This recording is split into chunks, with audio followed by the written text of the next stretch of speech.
Hey, welcome everyone. Anyone that's been on the channel or brand new, appreciate you checking it out. Just gonna do a brief discussion on unboxing this ZRODelta Zulu2 rifle. Just picked it up this morning from Louisville Armory, so quick shout out to them. Transfer fee is 30 bucks for an in-resident person, myself with no membership. I consider that a good deal. But I did buy this direct from ZRODelta to be shipped to the FFL, and that went through pretty quickly. No complaints there.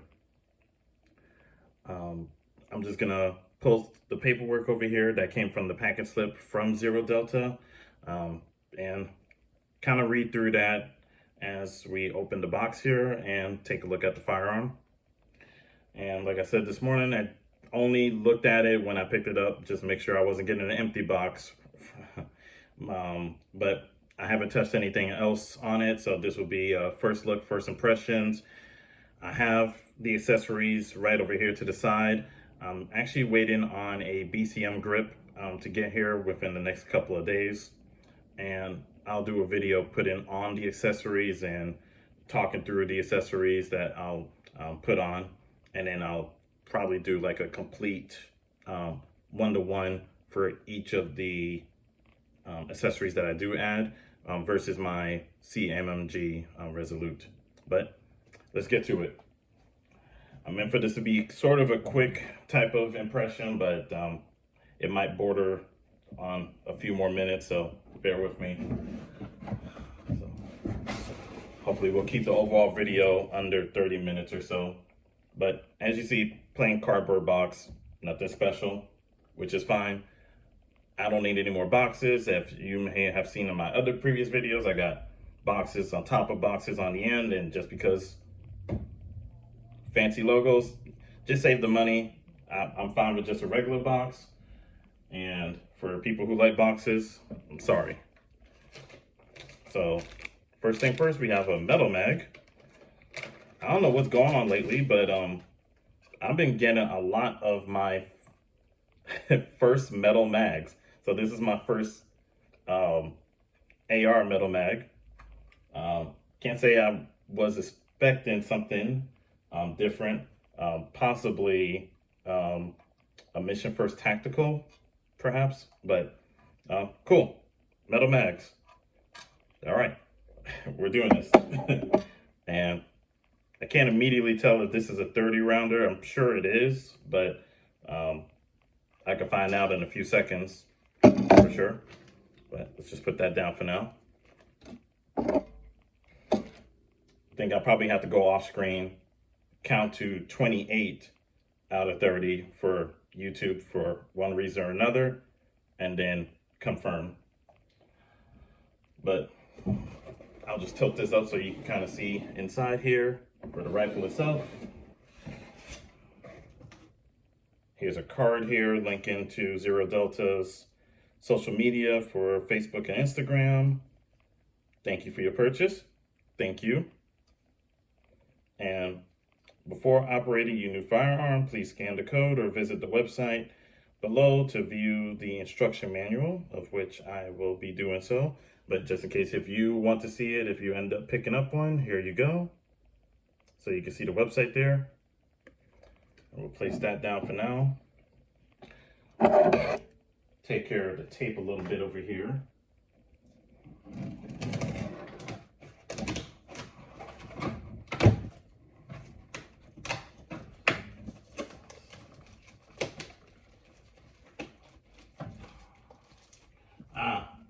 So here's where the Mission First Tactical comes in. I was thinking of the magazine, but it's actually the buttstock. But I do have one on a different firearm, but until the NFA gets repealed, we're just gonna say I have, damn, I think I just said it was on another rifle, huh? It's on another rifle of which does not exist and is at the bottom of a pond. Okay, that being said, I do own a Mission First Tactical stock that I do like, and this is exactly the same. the minimalist stock, I should say. But mine's has a it's on a different firearm that you could pull without adjustment, or at least not pressing the tab here to move it. But that's the most I'll say on that. Otherwise, that being said, just straight up on a, let's call it naked front. This is very light. So don't quote me on the poundage. I'm sure it's on the website itself, but again, just first-hand impression, just as it is. Very light profile, I would say. Okay, so you see even the A2 flash hider doesn't look super standard. Maybe the reading material might go into it, but okay, it looks like it does say that it's just a standard flash hider, but maybe I don't take a good look at some of the ones from before, but there it is. Because this is my first rifle with a A2 flash hider. And here's a little bit of the rail here. With some Picatinny up front. And shave down, because this is where it saves the weight. And I'm just gonna hold this out for you to take a look here. Nothing feels loose. Feels solid. Just wiggling it a little bit just to get an impression, but nothing, at least right now, I can see that's, whoa. Look how it ships. Did not flip that, but, well, actually, we might have to rack it first before we get there, but assuming there might be a chamber flag in there, but we'll see. But let's take a look at that right now. Okay, there we go. And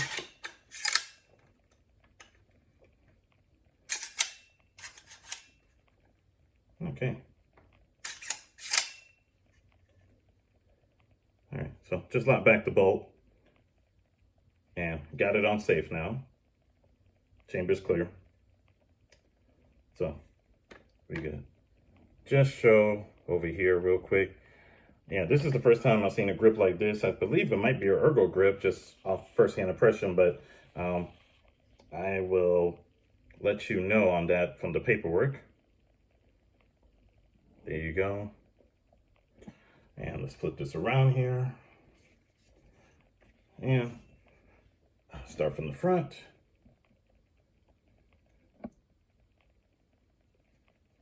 Excuse my hands being in the way. Like I said, everything feels solid. Nothing major to report here, QC related. But as you can see here, we got some, or at least a ambi feature here. Now, I can't say I'm too big on that I would need or require a safety or ambi safety. I do have one or have it as a feature on my Banshee, but I like it, but I'm not a left-handed. I am naturally left-handed, but I shoot right-handed, so I'm ambi. Seems like the trigger guard is elongated, or let's say it's not military spec, so to speak. But looks like we have a ambi feature over here. Let's test it out real quick. So excuse the noise. So is it press? Yep, it's a press. There it goes. So that sent the bolt home.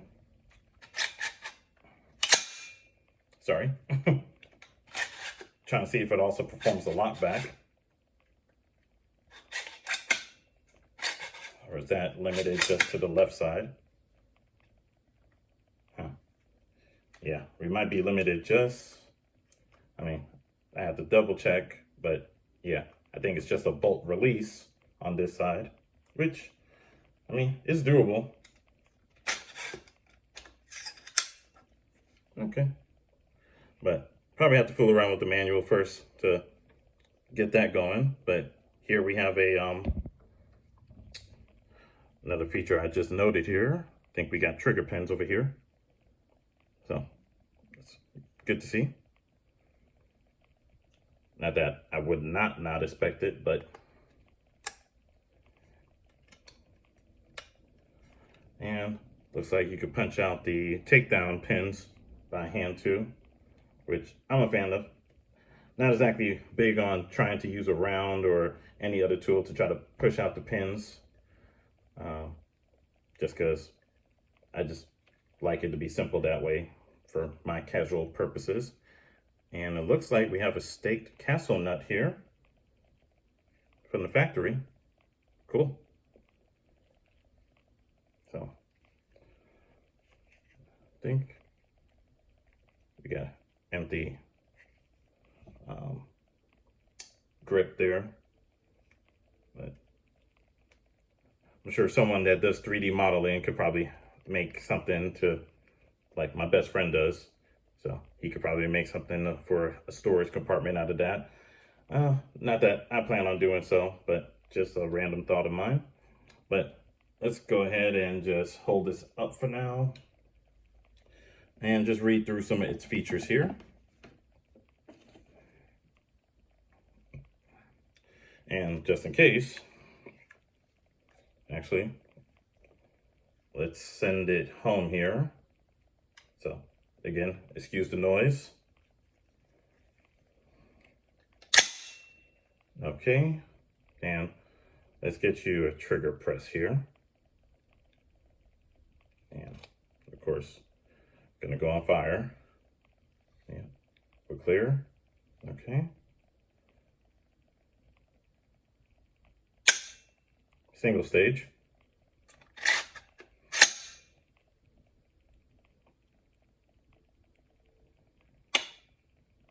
Okay, pretty short reset.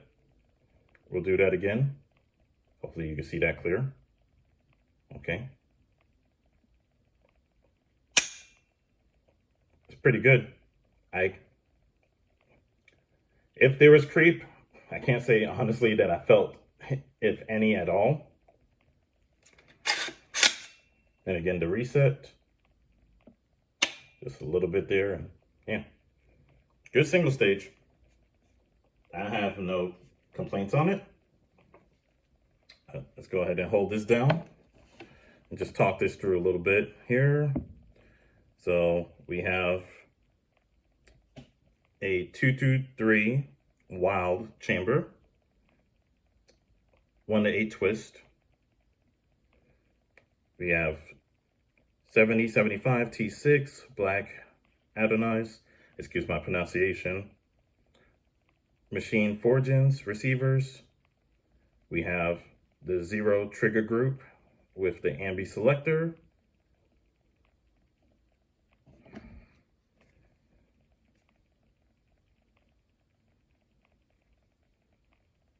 Ambi selector.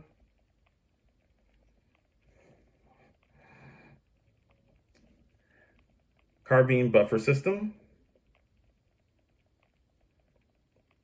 Mission First Tactical Engage Pistol Grip. And Mission First Tactical Minimalist stock. It is a 16-inch barrel, government profile, mid-gas system, 1440 black nitride, and the handguard is 15 inches. So this rifle came in at, let's see here, yeah, $599, $600. So I think overall, what mainly attracted me to it was all the features here, especially the ambi bolt release. As far as the as far as the ambi safety thing goes, I'll end up sending an email about that just to ask. Maybe even get a response in this video, who knows? But I'm not too pressed about it. I even think that's something that I should be capable of, in case that was something that needed to be handled, that at least for making some kind of modification to add the ambi safety selector. I should be capable enough to do that myself, but it'll be the first time I'm doing it, so I probably wouldn't go through the whole rigor of trying to do that on video, but we'll see how that goes. That's the only knock, at least for now, for what I could tell from out the box, or at least the only question that I have so far. But everything else seems to be as was told, as expected. And I think this is a pretty bang on value for the money. But of course, all judgments, final judgments, at least reserved for getting to the range, putting rounds, seeing how the 223 responds well to 223. And of course, since it's 1 to 8, I'll keep the rounds limited to the 55 grain, 64 at best. I do have some 69, save your jokes, but saving that for my 1 to 7 that's on the CMMG. So that being said, I think this is about what we're going to cover so far for the introduction to the rifle. Thank you for your time. I appreciate it. And again, if there's any follow-up, I'll let you know. I'll still accessorize it, go through that process. Like I mentioned, the only thing that I may do a follow-up on specifically for relatable reasons, and besides forgetting to mention that there is a forward assist. I do insist on that. I insist on the assist for Kyle Rittenhouse reasons. So that being said, only on the safety selector is my only question so far, but as far as everything else goes, looks like we're good to go. So again, first impressions, appreciate your time, and for anything further in the future, stay tuned. All right, see ya.